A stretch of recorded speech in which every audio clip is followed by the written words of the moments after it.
I vow to avoid killing other things. I vow to avoid taking what is not given. I vow to avoid sexual misconduct. I vow to avoid false speech. I vow to avoid malicious speech. I vow to avoid harsh speech. I vow to avoid gossip. I vow to avoid I vow to avoid ill will. I vow to avoid wrongdoing. Excellent, excellent, excellent. And let's just take a few minutes for reflection to see if we have broken any of our vows. You know, when we make a vow, we make it to ourselves. Of course, it affects other people, but we take a vow to oneself, to thine own self be true. And so this is a time for introspection to see where we have done good. It's important to recognize, and where we need improvement.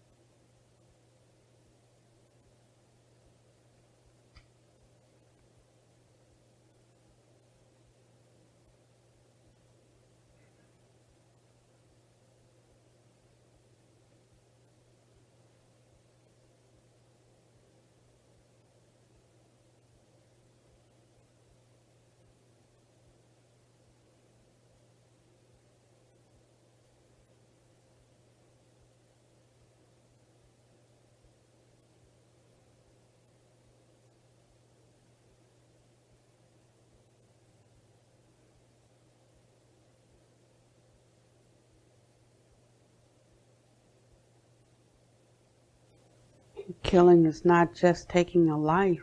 Sometimes it's taking away a person's confidence. Sometimes it's killing their reputation. Sometimes, you know, we have to look and see what really causes the light to go out inside, how we wound each other. The Buddha called it stabbing each other with verbal daggers.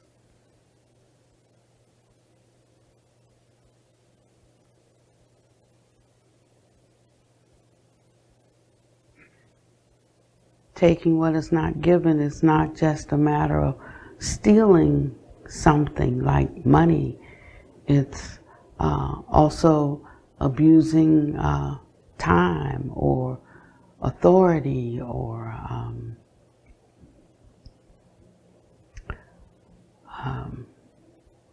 being given an inch, taking a mile. We have our own ways, our own propensities, and the purpose of the practice is to be able to see them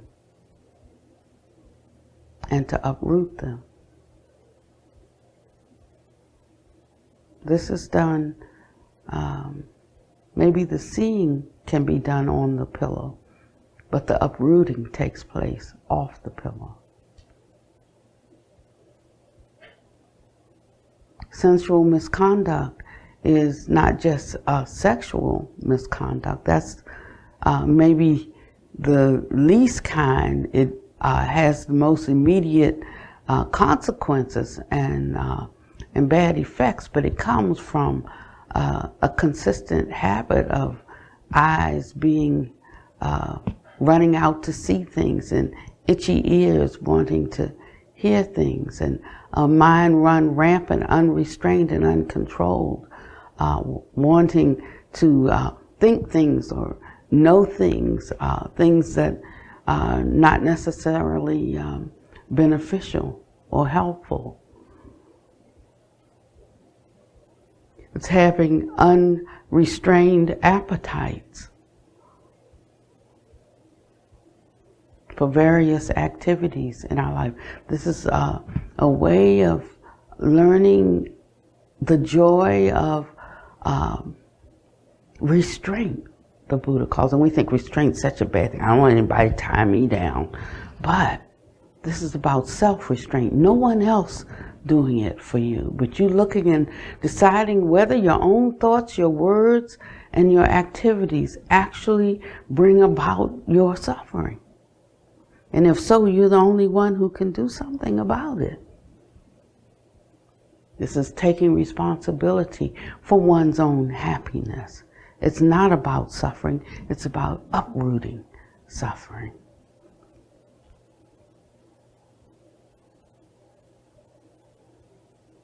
And once we see those spots, those fetters, the things that tether us to unhappiness, then we're in a position to do something different, to turn our heads and look in a different direction, to generate a neutralizing thought, to undertake an opposite action or response that will mitigate the internal suffering, mental suffering, and physical pain that's arising. And when we do this again and again, we become confident in the Dharma, that it is truly medicine for our sickness.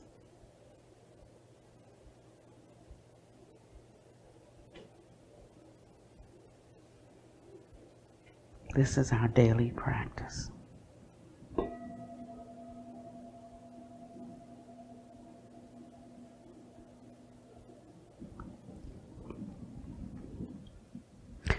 So today I just wanted to talk to you for a few minutes. That really.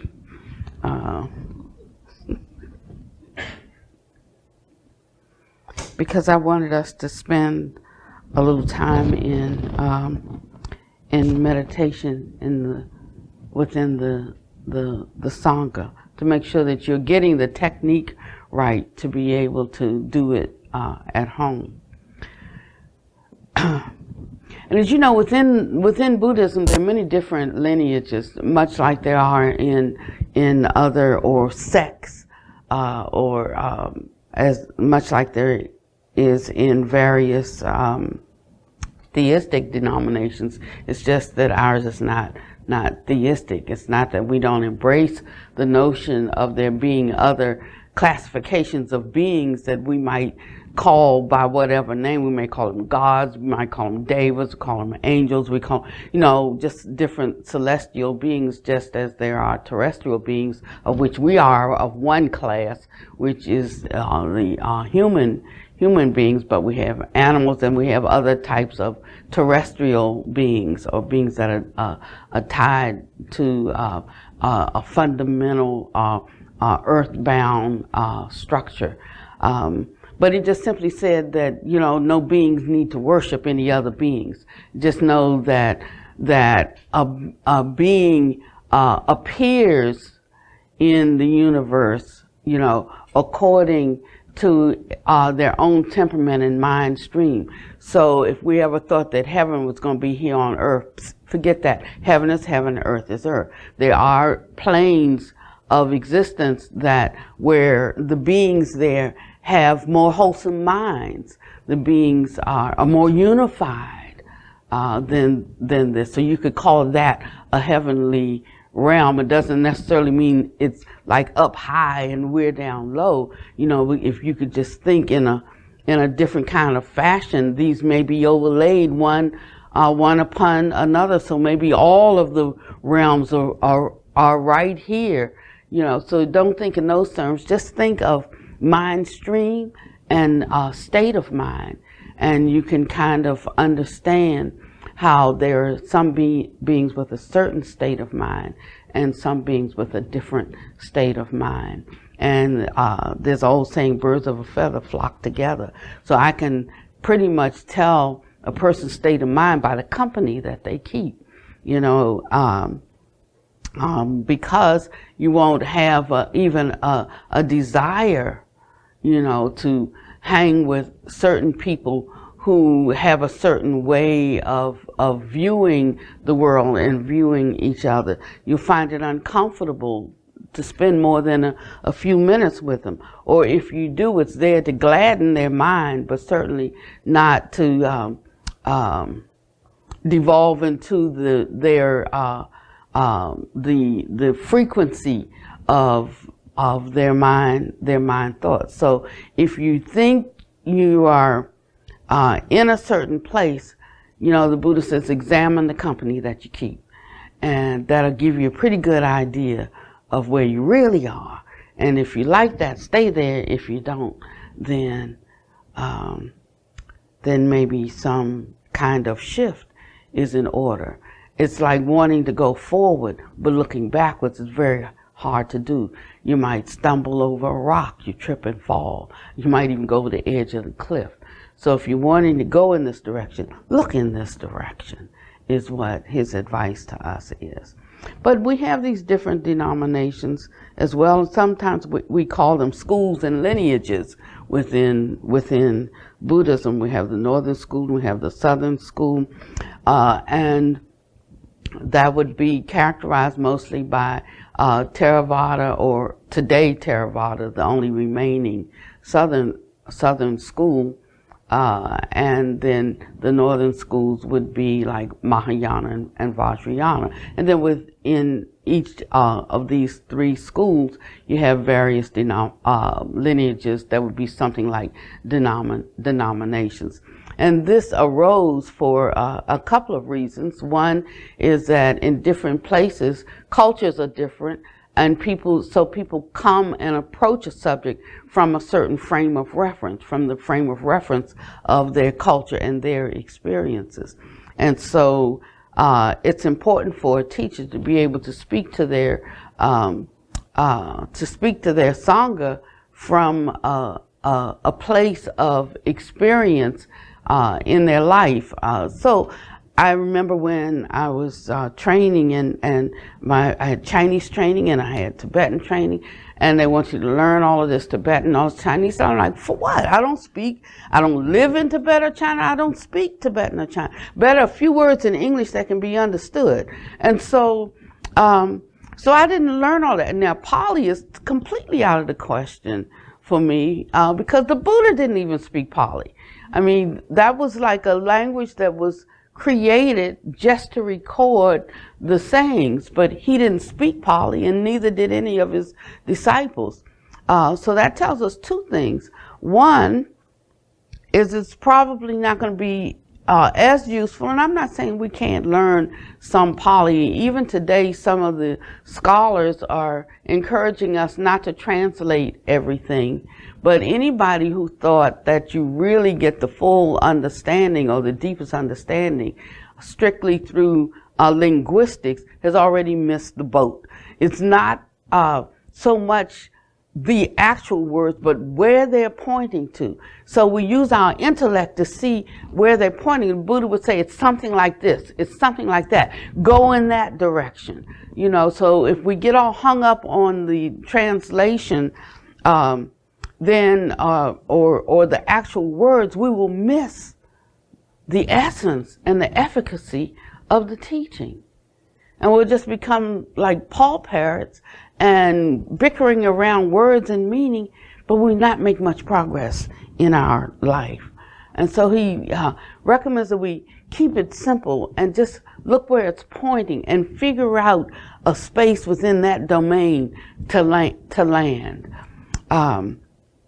So different lineages often say, like, our Dharma is the highest Dharma, only our method of teaching or our method of practices, can save all living beings. And there's not a single living being who cannot be saved if they learn this particular practice, something like that. Not one who cannot attain enlightenment if they practice our way.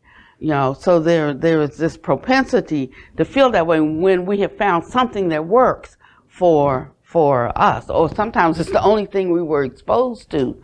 And so we can say that it's working, but there was actually another method that could have worked better, but you didn't know it. You weren't exposed to it. So sometimes teacher will come here, not so much the lay teachers, but sometimes the monastics will come, and when you devote your life, change your clothes, cut your hair, and you take on this persona, it's like a priestcraft, then you like start cleaving to or clinging to your tradition.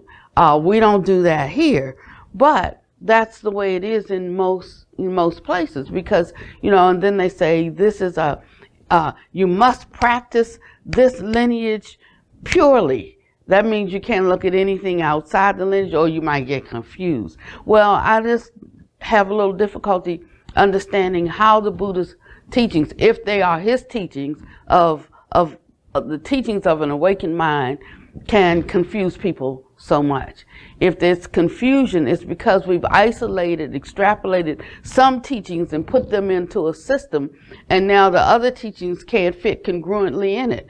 But if you don't think in terms like that, just think of, what do I need today to take the next step, to be a better person, to uproot my own suffering, to take responsibility for my life. If we're thinking in these kinds of ways, then any dharmic teaching is good for us. And don't pay so much attention to what lineage it is. I remember when I was in the church, as soon as you met a person, they wanted to know, like, who's your pastor? Especially if they had a pastor of like a mega church that had 20,000 members, a televangelist. Well, my pastor is so-and-so. What does that to do with you and your level of development? Not a whole lot. And so you find that when we leave one place and go to another, you start to find those same things there because we're there. We picked up from here and went over here, and we brought all our stuff with us. And so this practice is a practice of peeling back the layers. And we come from an assumption that everyone has Buddha nature. Everyone has the potential for awakening. The thing is, though, I tell you, that this idea that we have a Dharma that every single person is capable of taking in and waking up in this lifetime is a wrong view. There are some living beings that cannot be liberated in this lifetime because they have a polluted mind and that leans continuously towards deeds and deeds that are just so harmful that they set up the conditions for more ignorance in the mind. Now, some of us might know somebody like that. We might know of somebody like that. The thing is not to let that mind take away our mind. So some of us are like leaning to our dark side because of somebody else's dark side. And we're being wrapped up in anger or frustration, or we can even call it righteous indignation if we want to. But we're finding ourselves getting into a position that our own thoughts are not the most useful, are not the most beneficial, that they are actually harmful. And so if we know that not everybody is going to be awakened in this lifetime, and that everybody's not going to have the propensity to do good, or even the potential to do good. Let's say a person is born with one leg, they're never going to walk on two. That's just it. So we don't have to look at that and say, oh, what a terrible thing that they didn't get that second leg going. They don't have it. And that's how we can understand ignorance and incapacity to conjure up something because it's just not there. In this lifetime, the causes and conditions did not present themselves for that to be possible. And then sometimes it's a matter of our seed landing in poor soil. It can't, and so the fruit that comes forward, whatever plant or tree it is that grows, is spindly and it's weak because it just wasn't planted in good soil. So that takes a transplant, right? It needs taking out or giving it some plant food or or it might be, when I was starting to buy plants for hardwood, I was all the wrong stuff, so I have shade plants in the sun plants in the shade, and I'm like, what's wrong? Everybody else's, place looks so good, and I was just really, I was perplexed by it. I read the instructions. It says it needs 6 to 8 hours of sunlight a day. I'll plant something, and I don't know, maybe it got 5 hours of sunlight. It just wasn't going good. And I'd have to dig it up. Poor Pops. He constantly digging up, and we'd move something to someplace else. Sometimes it was just too much, I guess, clay or too much something in the soil, and it just wouldn't, and it wouldn't grow. But that lets us know we have to be continually, and then sometimes the roots just get to be too much in where we have it. We have to pot something. We have to take it out of its container, and we need to give it a bigger container so that it can grow. But the roots need more space to go deeper, and then the plant can go taller and become more vibrant and alive. And we're very much like that. That if you want to know this whole thing, just look at nature. You can look at nature in all its many facets, and you can understand, how we are, because we're just a part of nature. We think we're so much different from everything else in nature. This sense of a separate self, and this kind of this delusional ego, this I amness, this conceit I. This is like all nature, like just operates in order except humans. We like we just mess up everything, but we also make things better. It's just a matter of which side of that we're gonna be on. And so we are all living under different karmic conditions. No two of us, have the same life. No two of us have exactly the same experiences. No two of us see things exactly the same. We don't even hear things the same. A person can say one thing and somebody hears something entirely different. A person can even see one thing and the person right next to them sees something entirely different, because we don't see or hear or understand things as they are, but as we are. And if we remember that, we'll take everything with a grain of salt.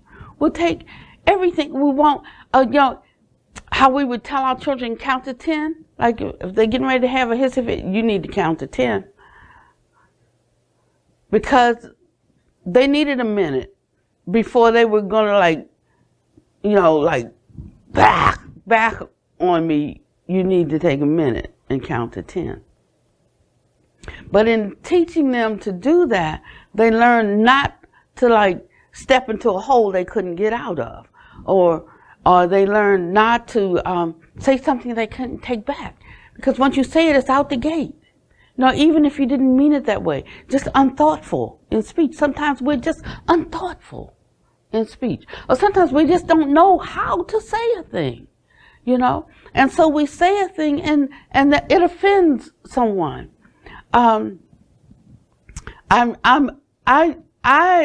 am guilty of not being so politically correct, and that was before we got to this Me Too climate, where you got to be so careful about every single thing you say, every single thing you do, because somebody's just waiting. It's like we just looking for something to jump on and to beat somebody down about. And we'll go back a long time, digging up our grievances. We'll go back a very, very long time. And I'm not saying some things don't need to be addressed. It's not just a matter of addressing things, though. It's how they are addressed. And so right now we're in this kind of freakish kind of period where,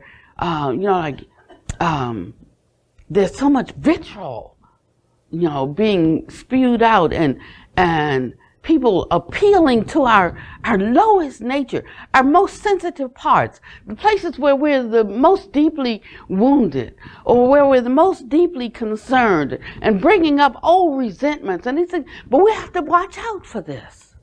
This is where our practice comes in, because those are the voices of the world, and we're going to hear those continually unless we're out of this world. There's no way to get away from them.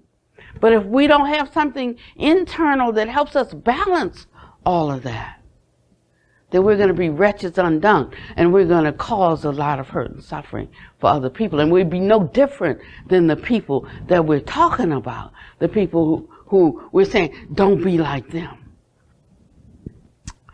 And so we all have these different karmic differences based on the rebirth linking consciousness that was part of the makeup of us coming into being in this life, and then also the family that we grew up with. And I think that's truly a cosmic joke, because I think our families bring us more suffering than anybody, and yet, like we feel somehow like we have to stay with that forever and ever,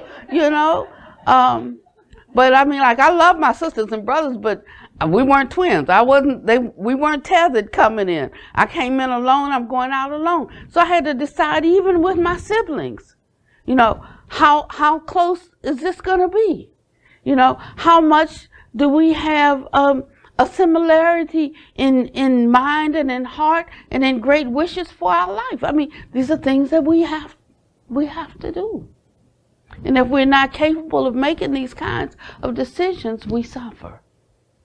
And we cause others suffering. Of course, now, if you build up your muscles and you're exercised, it's like trying to pick up a 50-pound weight and you can only pick up 5 pounds, then don't do it. But if you have your muscles exercised by reason of use and you can pick up a 50-pound weight, then you can deal with that. You can deal with that sibling. You can deal with that partner. You can deal with that friend. You can even deal with that stranger who may have completely opposite views from you, completely different ways of understanding and knowing the world. But it won't throw you off base. If it throws you off base, give it up. If it doesn't throw you off base, if you can stay and do some harm and do some good, then stay and do some good.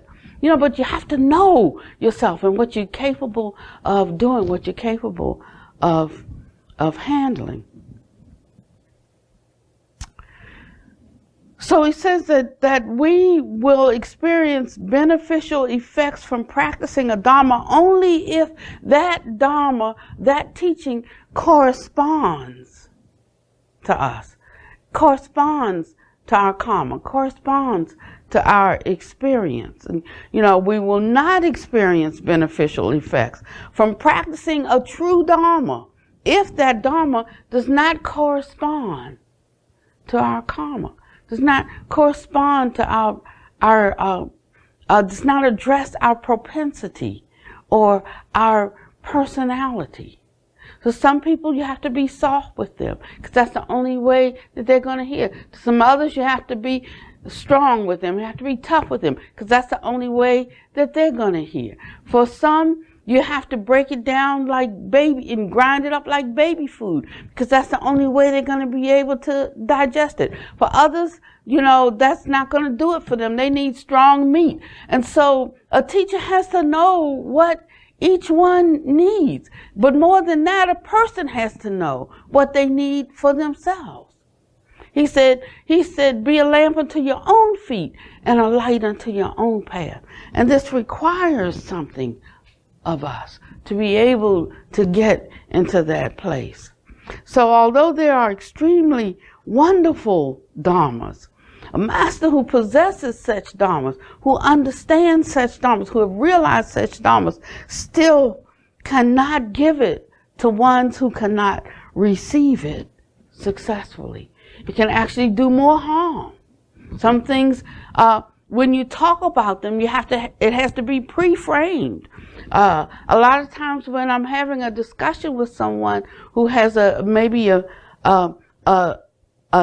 different view about the nature of reality, and they want to come and ask a question, and they want to answer it in 5 words. They want a 1-minute exposition on what the Dharma is. You can't get it in a minute. If you don't have more time than that, don't ask, because it's going to take more time than that. And so it's just about understanding that every question does not have to be answered. That's number one.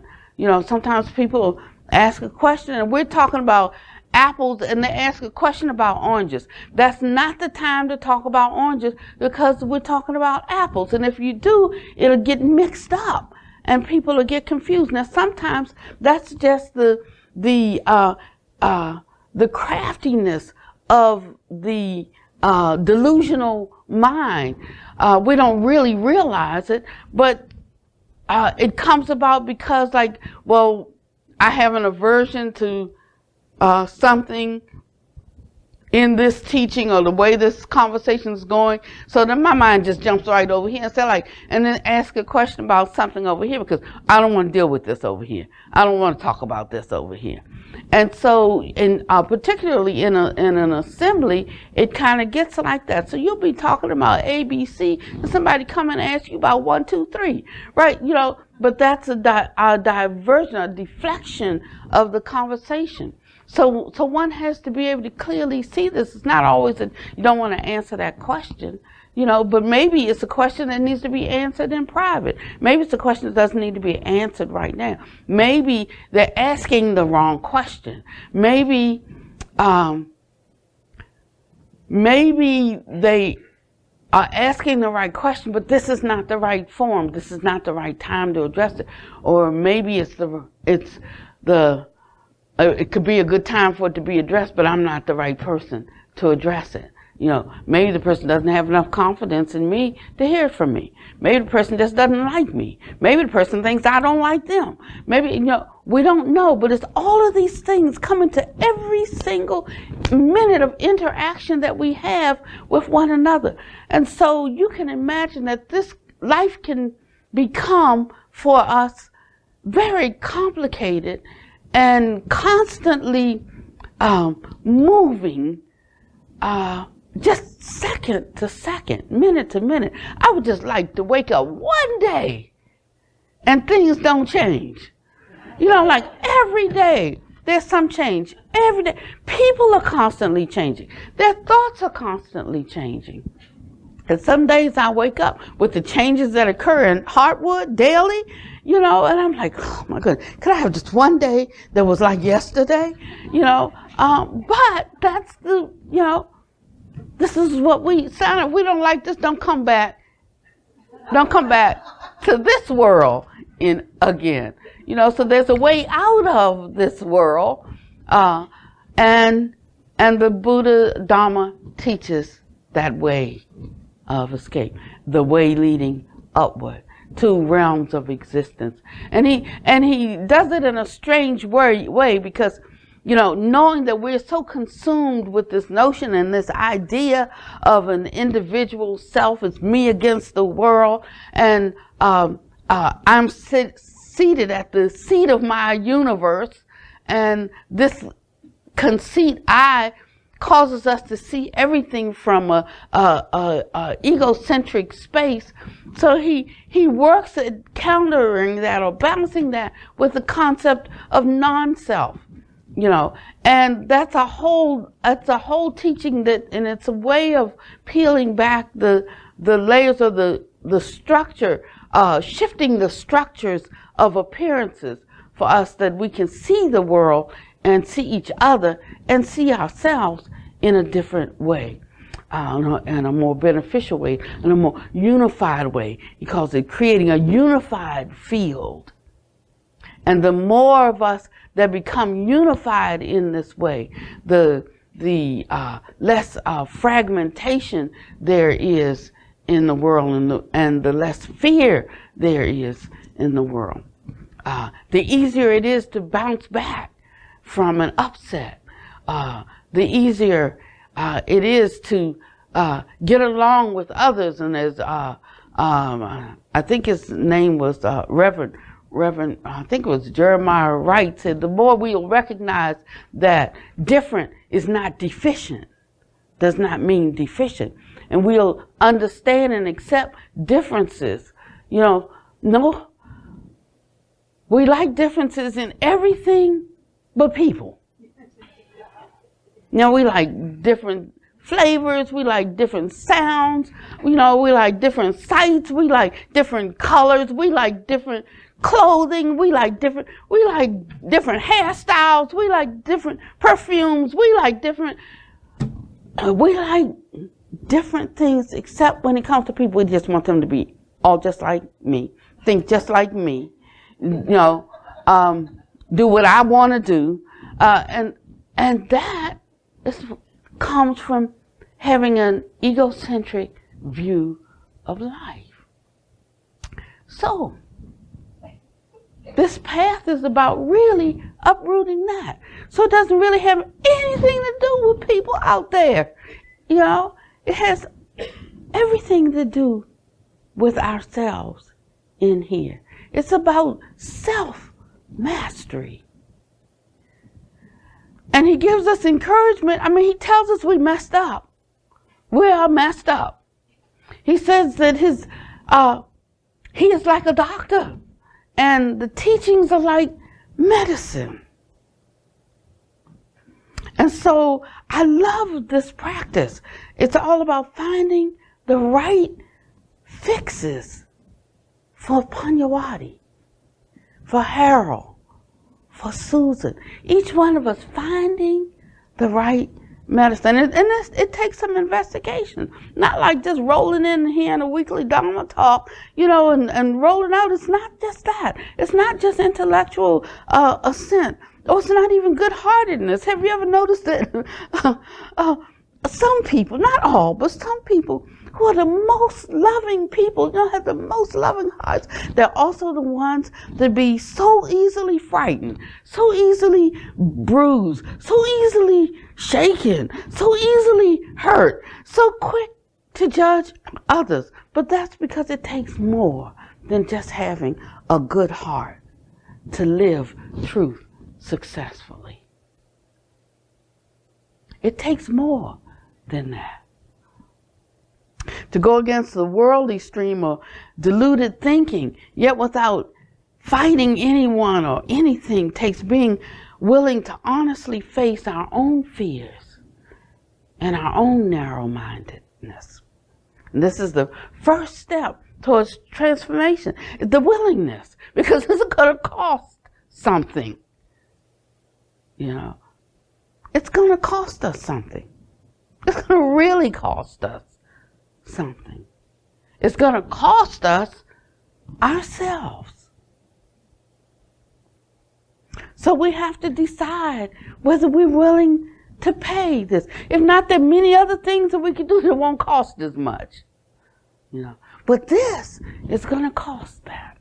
It requires a changed view of the whole stewardship of our lives and everything we possess or think is ours or say we own. An uprooting of the me and mine. And how to do this in a way that doesn't destroy ourselves, yet raises the standard of our concern for others. Don't we have any more graciousness than what we're offering now? Don't we have any more capacity to share what we have than what we're sharing now? Where your heart is, your treasure is.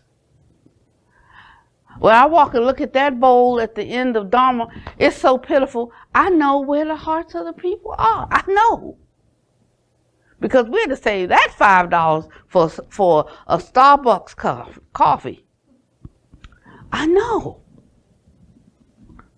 But some give all. Some give little or none. This is a individual thing that one is asked to ponder. How does something, big, how can one person, 5 people, 10 people do it? It's impossible. But we all can do it if it has benefit and if it has merit to us. It's going to require patience and compassion. We need to offer genuine grace and support to the process. I say to the process. To the process. You know, if you're having a hard time loving somebody, don't worry about it. You just love the process. If you love this process of awakening, it will include them. It will graft them in. Even the one you find most difficult to be with.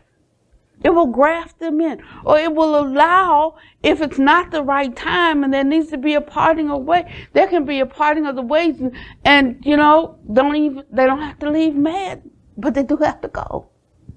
It's always the question for me when I talk about this. It's like, well, what about the abused, you know, wife or whatever? I'm not saying stay somewhere and let somebody continue to pummel you. No. You can leave. They can leave. Whatever has to happen that's beneficial, that guards the well-being and the safety, then do that. And I'm not just talking about physical abuse. I'm talking about mental, emotional abuse as well. But each one of us has to take the responsibility for our own well-being, not of what she did to me or what he did to me. No. That's self-mastery. So we have to have compassion first for ourselves. I know some people, they're just trying to love up and heal everybody, but they have no compassion for themselves. Then what is their yardstick? What is their barometer? I have people who want to go out and be healing everybody else. They need healing themselves. Physician, heal thyself. This is the way that we can live life in a truly meaningful way. And that's the joy of the Dharma. This is the good news. I mean, everybody's looking sad. Maybe it's the way I'm delivering. I'm not delivering it good. But don't pay any attention to how I'm delivering. Just get where the words are pointing. If you do, you will find that it will change your life. Or when you wake up one day and like you want, like my day today, I just like for something to stay the same for 2 days in a row, you know, that I don't have to like think through another change. It helps. It helps because it reminds me this is samsara. This is where I am. So what am I going to do with it? And I take back my personal power to be in the moment and to be able to tuck and roll. Now we have to be able to tuck and roll. So Buddha likened the Dharma to medicine. But it's not a take it all or take anything formula. That's what I'm saying. Some of what I said today goes for you individually. Some of it it does not. Not because it's over your head, but that's not for you today. Just look for and lean into what's for you today. We need specific medicines for specific illnesses that have varying degrees of severity in specific individuals. In other words, we need prescriptions. No. Then we find ourselves in a situation where the doctors are also sick, like me. You know? So there's this added layer of needing to tend to our own sickness while simultaneously trying, to be there for somebody else. So the best I can do is point you to the same doctor that I'm seeing and to point you to the same medicine that I'm taking. You see the complexity of remedy. So the Dharma gives us this medicine in various doses and various forms, and it provides food for thought, to challenge our assumptions. We talk about our assumptions about the nature of reality, but like, what is that, the nature of reality? It challenges our assumption about whatever we're thinking about right now that's bothering us. Just go with that, or how we're seeing something. It offers exercises to rewire the brain that enable us to drop old patterns and act on new intentions. You know, I look at, I'm 30 pounds overweight, and it's not because I'm fat. Obviously, all my 30 pounds is right here. The whole 30 pounds right here. But I was listening to a doctor today, and she was touting her new, you know, weight loss method, and she was talking about why willpower alone doesn't work, you know, and she was talking about what we need to rewire the brain around our addictions around food or around our comfort things. And she went into this long 30 minutes, you know, you couldn't even fast forward. I just want to get to the salient points, you know, because I don't want to know how to lose weight for the whole body. I just want to know what to do about belly fat. You know, that's all I wanted. But I went through the whole thing, and she never did just get to that, you know. But it's like, so I said, this is the wrong thing for me, you know. So I went and I Googled something else, and I went straight to the heart of the matter, belly fat. And it said, these things right here you have to do. I looked at them and said, okay, so this is not for me to take care of today, because I'm not really, committed to that. I mean, I gotta have bigger fish to fry. And so I guess that's not a good Buddha. That came up from way long time. Okay, all you vegetarians, please forgive me. You don't have to edit that out. You can just leave it right there in the tape. So we have to know at any given time, like, what we can work on. You know, Rome wasn't built in a day. I can say that one. You know, so we have to take our time and things, and we have to set our own priorities, and our priorities are not always everybody else's. And if we are running after trying to meet everyone else's priorities, we may never get the things that we're charged with taking care of.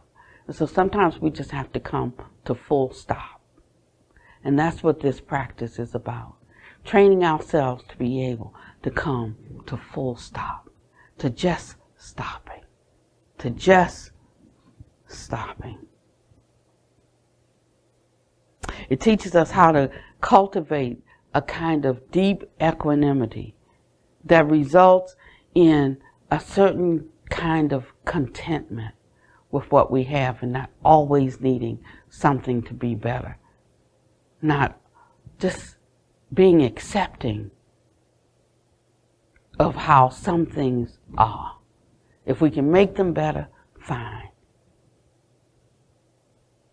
But they don't always have to be better. Sometimes things are just good enough, and that's enough. This kind of contentment that can be developed in us. And truly seeing what causes our dukkha, that this basic unsatisfactoriness of life that makes us have to be doing something different every hour or every day or every week or every month or every year, you know. It's pervasiveness, and we often define this kind of dukkha as only negative. But if we could see that what we consider positive, such as pleasure, such as the perks of privilege, such as getting what we want, such as doing what we want, when we start to see that there is an inherent suffering in this as well, and possibly more suffering than not getting what we want, then we will change how we approach life and how we relate to each other. This is the beginning of wisdom. And it leads to a dispassion for the world of experiences as we know it. And it allows for the construction of a new world. And that's what we need. We need a new world. And it lies within the hearts and the minds of the beings of this world. Principally, the Homo sapiens. That's us. That's us. This other shore that the Buddha talks about, it isn't someplace else. This other shore. It's right here.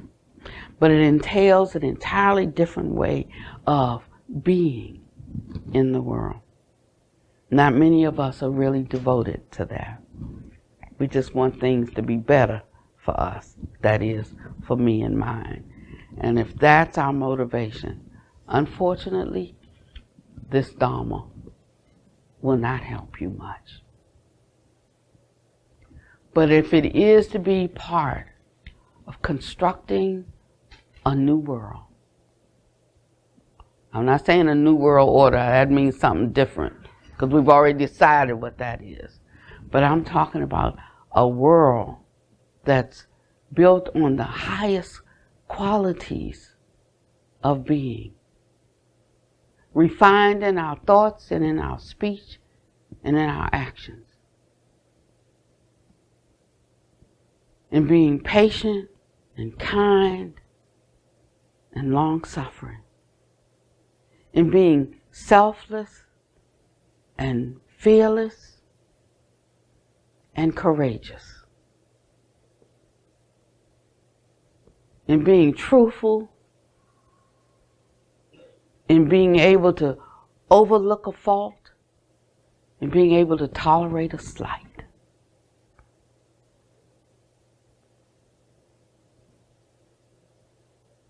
This Dharma offers that.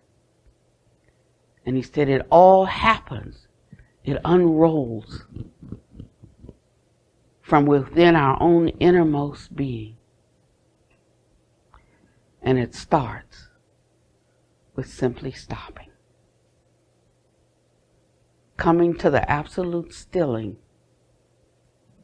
of thoughts that have been formed by the voices of the outer world.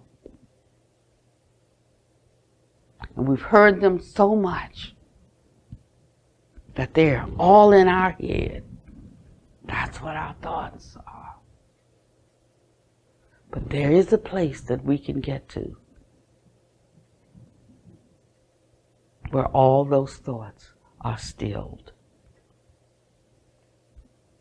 They're not permanently stilled, but they're stilled for a few minutes, or a few hours, or a few days. You can go around, nothing bothers me, nothing bothers me. But we know that that place exists once we experience it. And we come back to it again and again. And gradually, little by little, we are transformed. Little by little. Baby steps. But take steps we must. Yeah. And so for the next just 3 minutes, if we can just sit. So it's one thing that helps us to have so many thoughts. It's just to put all of our attention on one thing. And he says a good thing is the breath, because in bringing our awareness to the breath, we can establish 4 foundations of mindfulness.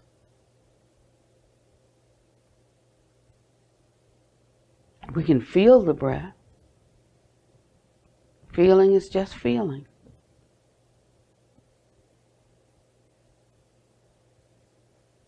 To breathing in and breathing out with our attention, our awareness on the breath.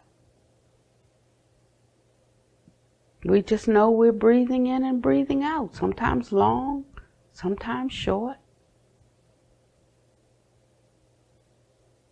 Sometimes it's a fine, subtle breath. Sometimes it's a coarse breath. Sometimes it's smooth, sometimes it's choppy. But it's just a feeling.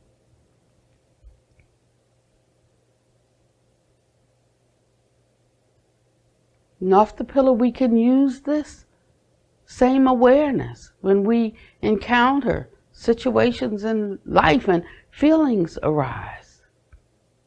It's a feeling. Feelings come and feelings go. And if we can wait 10 seconds before acting on a feeling, we'll find that that feeling changes. And so our corresponding action can be different.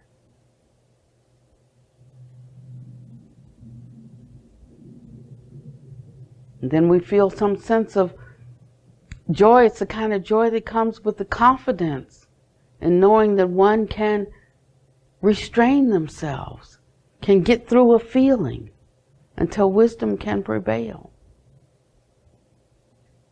It helps us to go to the uncomfortable places, to sometimes do what we absolutely think is the right thing to do.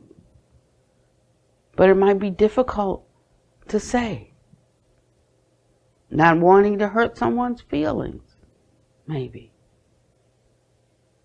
Not wanting to deal with the fallout that comes from having to say it, perhaps. But still, we can get through it when we start to realize that feeling is just feeling.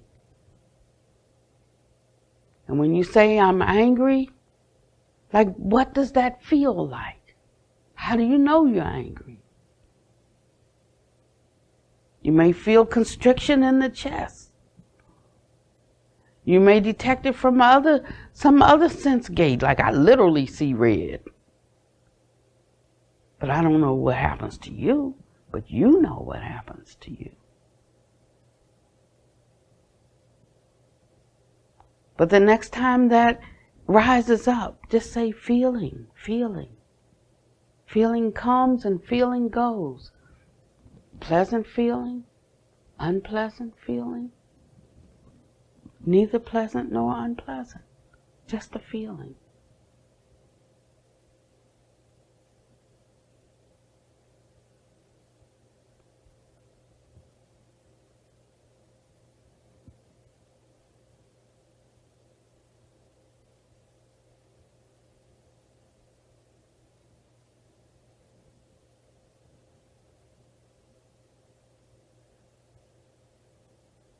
And notice how as we just begin to investigate this one object, the object of the breath, how the body seems to settle down.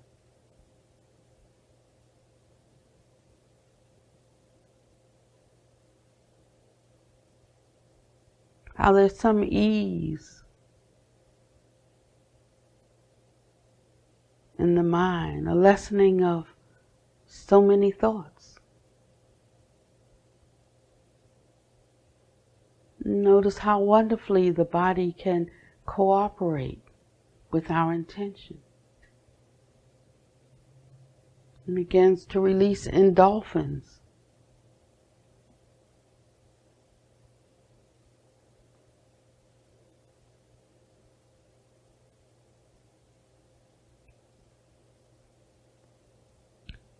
Lessening our need to intellectually assess the moment, rather to allow us to actually experience, be in the moment.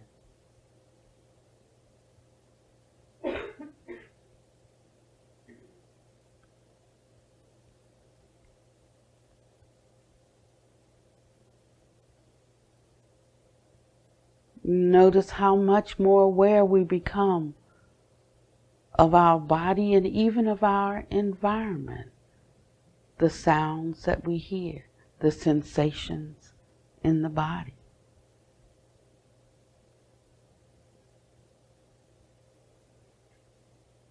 So actually focusing heightens our awareness of everything.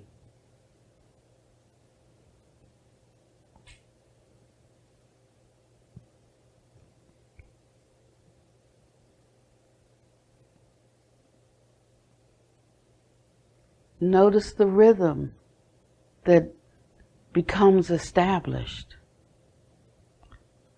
like moving on a single wavelength. or certain rhythmic motion with everyone else in the room. Not so much like a box of Cracker Jacks now, more like a sea of fish.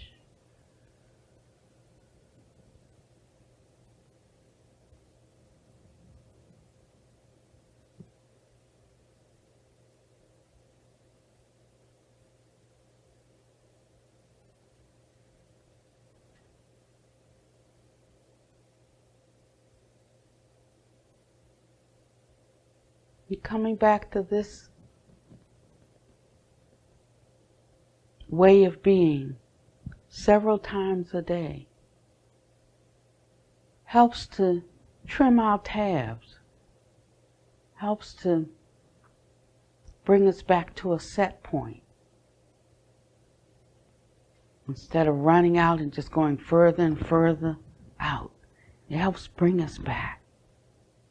Let's call this our home base. Do it as often as you can throughout the day. And that's the beginning and the middle and the end of our training that is good. May you be well and happy and peaceful. May no harm come to you and no danger.